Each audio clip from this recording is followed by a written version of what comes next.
परेशान की जा रही है। छात्र नहीं, मैंने ये नहीं कहा है। मैंने कहा जो छात्र थे उन लोगों ने हिंसा नहीं किया। जो छात्रों की आड़ लेकर के सपा के गुंडे थे उन लोगों ने हिंसा किया, अपराध किया, तोड़फोड़ किया। तो छात्रों की अगर कोई गलती भी होगी तो ये कहा गया है कि वो तो माफ़ करने की योग है, लेकिन कोई अपराधी छात्रों के आड़ लेकर के उनके कंधे के पर बंदूक रख करके राजनीतिक दुश्मनी निभाएगा, भाजपा के ऊपर हमला करने का काम करेगा, तो उसकी जांच होगी, उसके जो दोषी होंगे उन पर कार्रवाई। अखिलेश यादव आरोप लगा रहे हैं कि छात्रों को परेशान किया जा रहा है। श्री अखिलेश यादव जी को परेशानी इसलिए हो रही है कि सपा के गुंडों ने जो अपराध किया उसके लिए पुलिस जांच कर रही है, उसके जो दोषी उनके खिलाफ कार्रवाई कर रही है। तो जब कोई गुंडा, अपराधी, माफिया, तस्कर, दंगाई, उसके खिलाफ कार्रवाई होती है तो उसका दर्द सीधा दिखाई देता है श्री अखिलेश यादव जी और उनकी पार्टी के लोगों में। आज संसद में पेपर लीक पर चर्चा होगी। हम स्वागत करते हैं इसका। ये तो कल भी होनी चाहिए थी, लेकिन विपक्ष मुद्दा विहीन है, ऐसे मामले को उठा करके लेके आता है जिन मुद्दों को वास्तव में नहीं लाना चाहिए। और एक सार्थक चर्चा, जब पेपर लीक जैसी एक बहुत गंभीर समस्या देश के सामने खड़ी है, छात्रों में इसको लेकर के आक्रोश है, तो इसको राजनीतिक लाभ हानि की जो भावना है उससे ऊपर उठ करके चर्चा करनी चाहिए। और चर्चा के आधार पर जो परिणाम निकलने वाला है, मुझे लगता है कि आने वाले समय में पेपर लीक जैसी बीमारी देश से, प्रदेश से खत्म हो जाएगी। और राहुल जवाहर यूनिवर्सिटी को लेकर जो है लगातार विवाद हो रहा है और कहा जा रहा है कि इससे छात्रों का नुकसान हो रहा है, बीजेपी टारगेट कर रही है। छात्रों का नुकसान भारतीय जनता पार्टी, हमारी सरकार कभी नहीं चाहती है,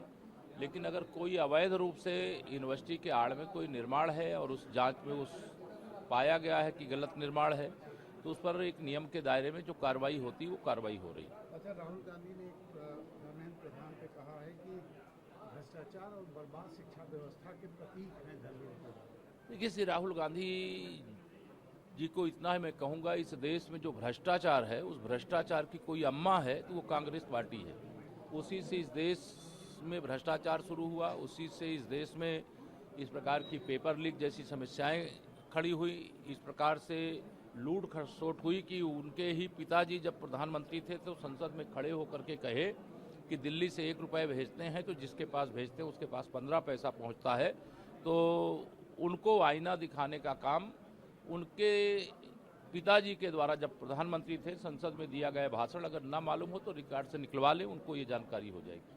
संगीत सोम जी बीजेपी के पूर्व विधायक हैं, उन्होंने ये कहा है कि समाजवादी पार्टी सरकार में बच्चे साइकिल खरीद के लाते थे और शाम को छीन ली जाती थी। उन्होंने सपा पर मंदिरों के अपमान का आरोप लगाया है, कहा सनातन धर्म को गाली देते हैं। अगर इतने बड़े अखिलेश यादव हिंदू हैं तो अपने ऑफिशियल डीपी पर भगवान राम का चित्र लगाएं। और जवाहर यूनिवर्सिटी के खिलाफ उन्होंने कहा है कि यह यूनिवर्सिटी नहीं आतंकवाद का अड्डा है।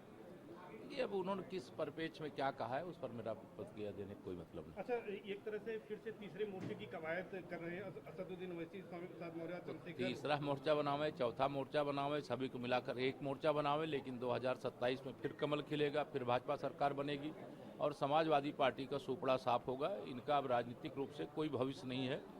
प्रदेश की जनता गुंडागर्दी नहीं चाहती, अपनी सुरक्षा चाहती है, चुस्त दुरुस्त कानून व्यवस्था चाहती है, सर्वांगीण विकास चाहती है, जो भाजपा कर रही है भाजपा ही कर सकती है, सपा के बूते की ये बात नहीं। एक सवाल और है कि फतेहपुर से पूर्व बीजेपी के विधायक विक्रम सिंह हैं, उनकी बेटी यशस्वी राजे ने आरोप लगाया कि 24 जुलाई को जब जंतर मंतर पर प्रदर्शन हो रहा था उनके साथ वहाँ पर छेड़छाड़ की गई है।